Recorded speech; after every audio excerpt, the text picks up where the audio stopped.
আসসালামু আলাইকুম, সবাইকে স্বাগত জানাচ্ছি এখনকার বাংলা সংবাদে। প্রথমেই সংবাদ শিরোনাম।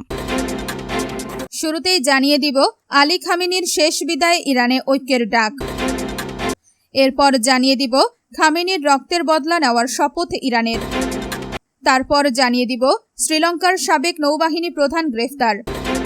সবশেষে জানিয়ে দিব, বিশ্ববাজারে স্থিতিশীল তেলের দাম।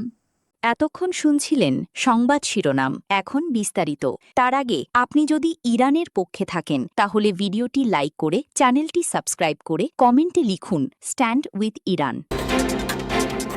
আলী খামেনির শেষ বিদায় ইরানে ঐক্যের ডাক। বর্তমানের চলমান অর্থনৈতিক সংকট এবং মার্কিন যুক্তরাষ্ট্র ও ইসরায়েলের আকস্মিক হামলার মুখে সাবেক সর্বোচ্চ নেতা আয়াতুল্লাহ আলী খামেনির জানাজা অনুষ্ঠান ইরানের জনগণকে আবারও এক সুতায় বাঁধতে সাহায্য করতে পারে বলে মনে করছেন আন্তর্জাতিক বিশ্লেষকরা।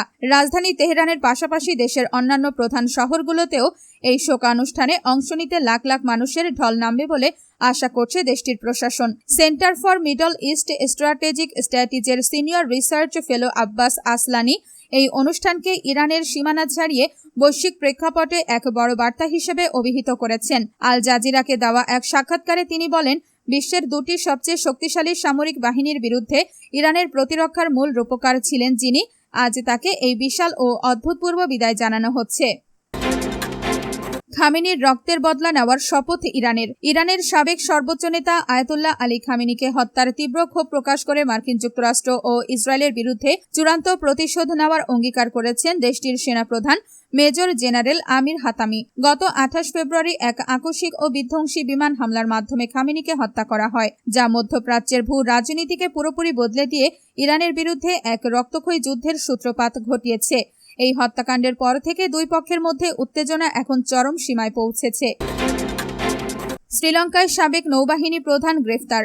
সাবেক রাষ্ট্রপতি মাহিন্দা রাজাপক্ষের ছেলেকে অবৈধভাবে নৌবাহিনীতে নিয়োগ এবং বিদেশে প্রশিক্ষণের ব্যবস্থা করার অভিযোগে শ্রীলঙ্কার সাবেক নৌবাহিনী প্রধান অ্যাডমিরাল অব দ্য ফ্লিট ওয়াসান্থা কারান্না গোটাকে গ্রেফতার করেছে দেশটির দুর্নীতি দমন কমিশন। 73 বছর বয়সী এই সাবেক নৌপ্রধানের বিরুদ্ধে শুক্রবার 2 জুলাই এই আইনি পদক্ষেপ নেওয়া হয়, যার ফলে দেশটির বহুল আলোচিত রাজাপক্ষ আমলের দুর্নীতি মামলার তদন্ত আরও জোরদার হল।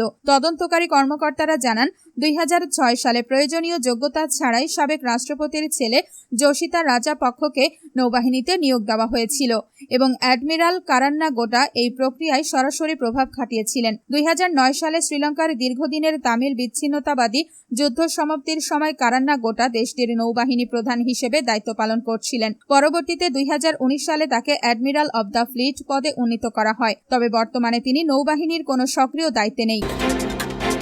বিশ্ববাজারে স্থিতিশীল তেলের দাম। মার্কিন যুক্তরাষ্ট্র ও ইরানের মধ্যে চলমান শান্তি প্রচেষ্টা সফল হওয়ার আশায় চলতি সপ্তাহে বিশ্ববাজারে জ্বালানি তেলের দাম প্রায় অপরিবর্তিত ও স্থিতিশীল রয়েছে। দীর্ঘদিনের উত্তেজনা ও সংঘাতের পর দুই দেশের মধ্যকার স্থায়ী শান্তি চুক্তি সম্পন্ন করার লক্ষ্যে চলমান আলোচনা ইতিবাচক মোড় নেওয়ায় বিনিয়োগকারী ও ব্যবসায়ীরা নতুন করে আশার আলো দেখছেন। আন্তর্জাতিক তেলের বাজারের মানদণ্ড বা বেঞ্চমার্ক হিসেবে পরিচিত ব্রেন্ট ক্রুডের দাম এই সপ্তাহে সামগ্রিকভাবে মাত্র 0.3% হ্রাস পেয়েছে। আজ শুক্রবার 3 জুলাই আন্তর্জাতিক সময় বেলা 11:32 ব্রেন্ট ক্রুডের ফিউচার্স মূল্য ব্যারেল প্রতি 4 সেন্ট বা 0.06% কমে $71.76 কেনাবেচা হচ্ছে।